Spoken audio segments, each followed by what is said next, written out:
centre sportif d'équitation militaire, c'est la clé de voûte de la filière des sports équestres militaires. Et c'est donc ici l'école de formation des hommes et des chevaux. Des hommes dans tous les métiers du cheval qui sont destinés à servir dans les armées, cavaliers, soigneurs, enseignants, maréchaux ferrants.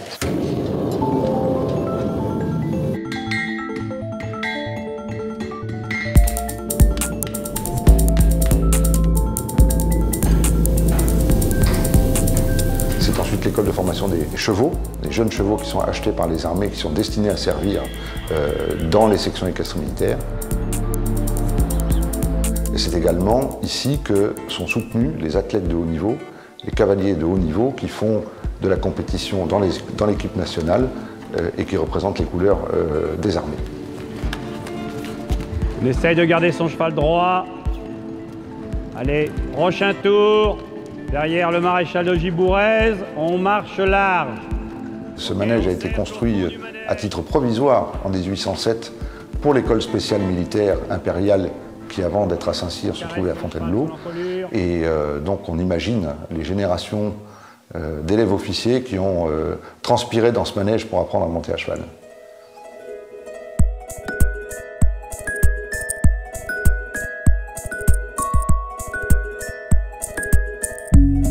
Le manège de Sénarmont, c'est un des plus extraordinaires bâtiments construits sous le Premier Empire. Napoléon installe à Fontainebleau l'école de cavalerie. Il faut bien évidemment et des cavaliers pour la cour et des gars qui sachent monter à cheval.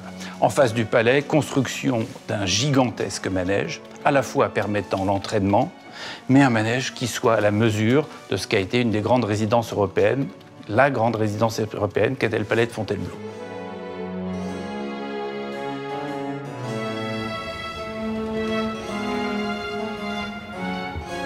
Il est couvert par une charpente à la Philibert Delorme. Et évidemment, le rapprochement avec cet architecte de la Renaissance est immédiat. Alors vous avez sur ces planches quelques-unes des feuilles que Philibert Delorme avait publiées au XVIe siècle, en 1561, et vous retrouvez strictement le même type d'assemblage, le même type de planchette courbe qui, organisée 2 à 2 et liaisonnée par un certain nombre de traverses, vous constitue d'immenses cerces qui, petit à petit, vous couvrent l'ensemble d'un bâtiment.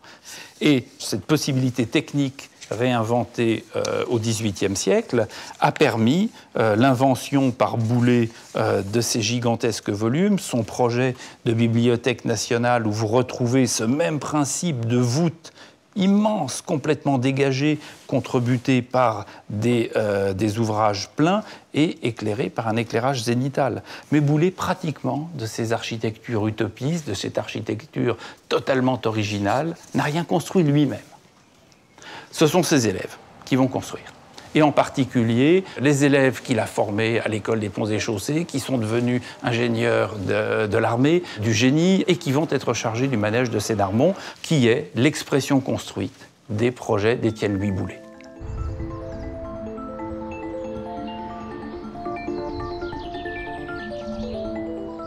Aujourd'hui, ce bâtiment souffre de ses qualités initiales, c'est-à-dire de son économie. Il a été construit avec du moellon monté au plâtre, qui était extrêmement solide, mais qui pompait l'eau. Et sa toiture extrêmement plate, pour être peu chère, en fait un ouvrage fragile en termes de perméabilité et de proximité des arbres de la forêt et du parc du château de Fontainebleau. Donc aujourd'hui, on a un bâtiment dont on connaît, avec maintenant 200 ans quasiment de distance, les défauts. Son défaut, c'est une obligation d'entretien.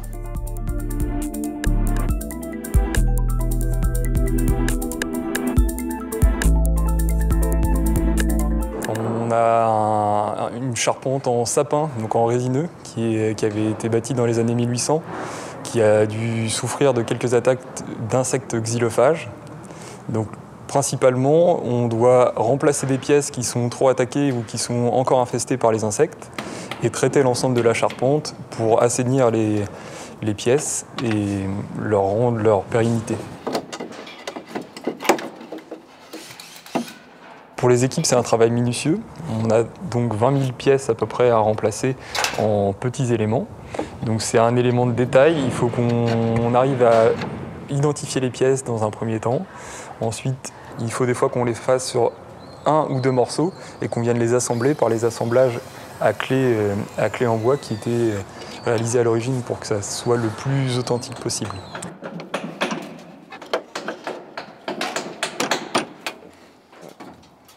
Je vais remettre celle-là. Et ensuite, la troisième. On fait d'abord toute la restauration de charpente.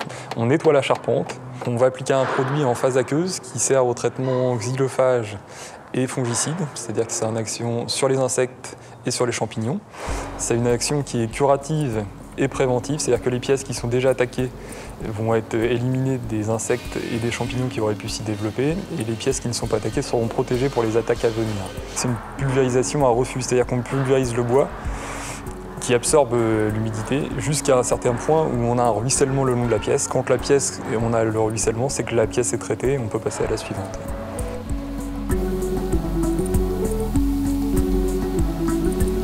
C'est pas un travail qui est impressionnant, c'est-à-dire qu'avant notre intervention et après notre intervention, on n'aura pas transformé la charpente. Elle aura vraiment la même allure qu'avant, parce que c'est une charpente qui est classée. Mais c'est vraiment un travail de fourmi.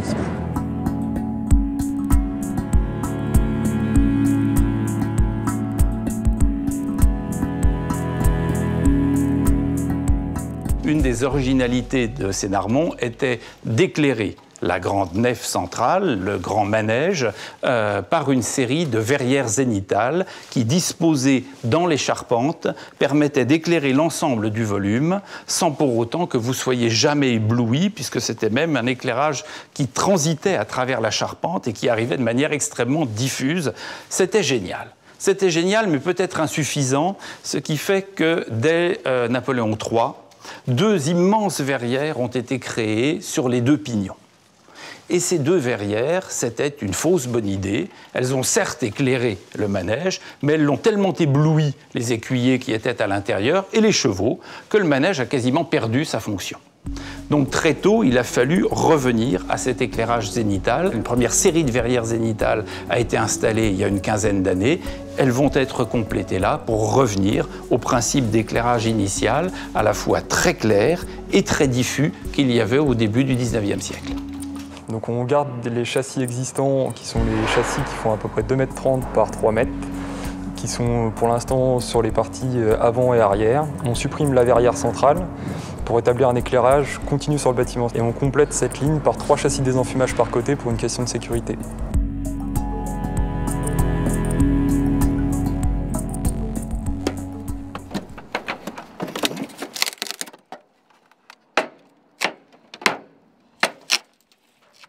Donc la verrière qu'on dépose, donc elle est en bon état. On démonte toute l'ardoise qui est autour et on enlève tout ce qui est noc et plomb parce que l'étanchéité tout autour a été faite en plomb. Et après on dévisse la verrière et on la prend avec l'engin pour la déposer. Il n'y a pas de rouille, elle est propre. Donc on va la réutiliser pour la mettre à côté des autres au milieu du toit. Et à la place de la verrière, on va remettre un désenfumage qui sera la même taille, mais en désenfumage, ce qui est obligatoire pour la sécurité incendie. Alors c'est des travaux qui arrivent au bon moment parce qu'on est sur des verrières simple vitrage et on a du coup une chaleur l'été en période de fort ensoleillement qui arrive à presque carboniser le bois et qui fait que les pièces perdent de leur résistance mécanique. Donc on est obligé de remplacer ces pièces-là. Ça avait été traité certainement au carbonyle à l'époque. C'est ce qui est utilisé pour traiter les traverses de chemin de fer. Et on a proposé de mettre en place une peinture intumescente pour rendre la partie de bois qui est exposée à la lumière résistante au feu pour pas qu'il y ait de propagation, pas de risque d'incendie, etc. L'édifice ayant en permanence servi, il a été en permanence entretenu. Plus ou moins bien. Parfois, c'est des tôles qui sont venues remplacer une couverture en ardoise. Parfois, une verrière trop compliquée à entretenir a été supprimée et on a préféré faire un grand trou dans le mur. Il n'empêche que, globalement, comme il servait, il a été entretenu. Aujourd'hui aussi, c'est un des rares bâtiments qui est pratiquement intégralement conservé sa fonction d'origine. Ça finit par être rare que vous ayez des vrais chevaux dans un vrai manège aujourd'hui, et pas nécessairement de l'art contemporain ou du théâtre, c'est plutôt original. Donc les intérêts de ce bâtiment sont multiples, au-delà du fait qu'il est dans un site extraordinaire, qui est celui du château de Fontainebleau, dont il complète totalement l'architecture. C'est un bâtiment qui nécessite de l'attention, mais qui a encore quelques siècles devant lui.